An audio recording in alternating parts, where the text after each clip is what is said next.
லைவ்ல பார்த்தீங்கன்னா, ரம்யா, விக்கல் விக்ரம் பேசிட்டு இருக்காங்க. விக்கல் விக்ரமோட ரம்யா பேசுறது இல்லையாம். அதனால இவரு கூப்பிட்டு பேசுறாரு.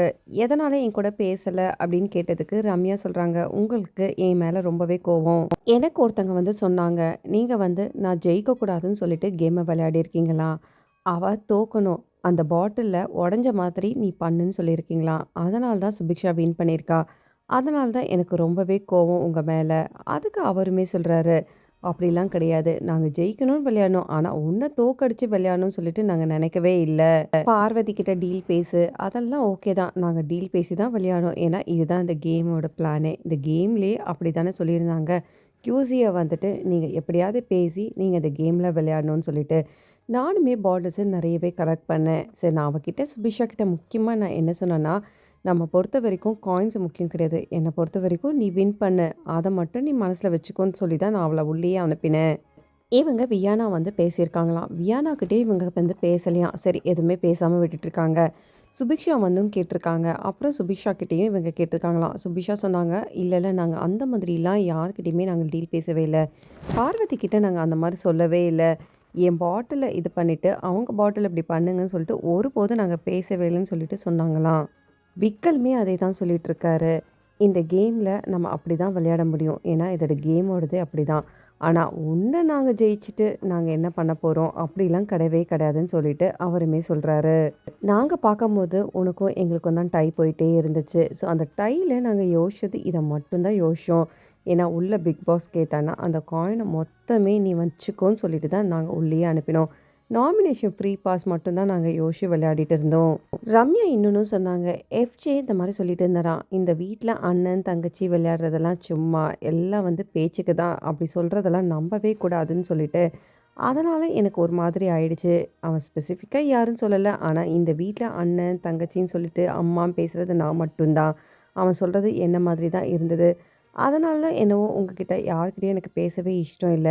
சபரி அண்ணன் கூட வந்து என்கிட்ட கேட்டாரு. நான் அவர்கிட்டயும் நான் பேச மாட்டேன்னு சொல்லிட்டு கிளம்பிட்டேன். 3வது வாரத்தில பார்த்தீங்கன்னா, ஆதிரே எலிமினேட் ஆகி வெளியே வந்தாச்சு. ஆதிரை பொறுத்தவரைக்கும் ஃபர்ஸ்ட்டு ஒரு 1 வீக் வந்து நல்லா தான் இருந்தது கேமு. அதுக்கப்புறம் அவங்களோட கேமு லவ் ட்ராக்ல மாறுனது தான் அவங்க பண்ண தப்பே. வெளியில ஒரு ஆள் இருக்கும்போது, "நீ எதுக்கு என்கிட்ட இப்படி பழகுற? அவர் நெனச்சா என்ன நினைப்பாருன்னு?" சொல்லிட்டு எஃப்ஜேவும் சொன்னாராம். ஆனா ஆக மொத்தம் பார்த்தீங்கன்னா, ஆதிரே வெளியே போயாச்சு. ஆனா எஃப்ஜே வீட்டுக்குள்ள தான் இருக்காரு. மேபி அடுத்த வாரம் அவர் வந்தார்னா நாமினேஷன்ல அவர் எலிமினேட் ஆகுறதுக்கும் அதிக வாய்ப்பு இருக்கு.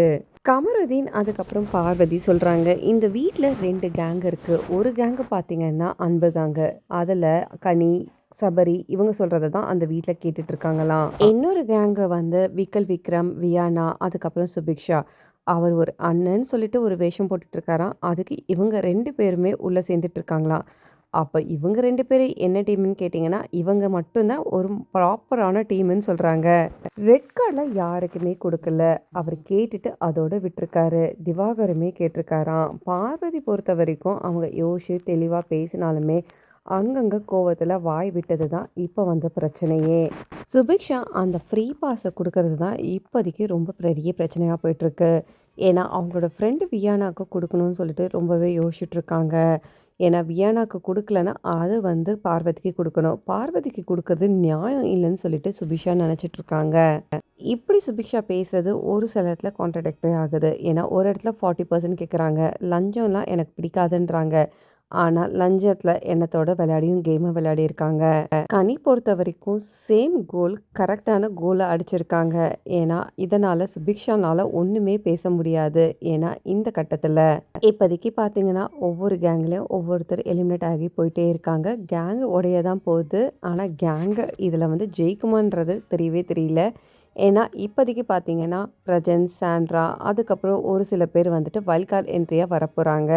ஸோ, அத பத்தி என்ன நினைக்கிறீங்கன்னு சொல்லிட்டு கமெண்ட் பண்ணிட்டு, பிக் பாஸ் தமிழ் 9 சம்மந்தமான லைவ் அப்டேட் பார்க்கறதுக்கு என் சேனல மறக்காம சப்ஸ்கிரைப் பண்ணி சப்போர்ட் பண்ணுங்க.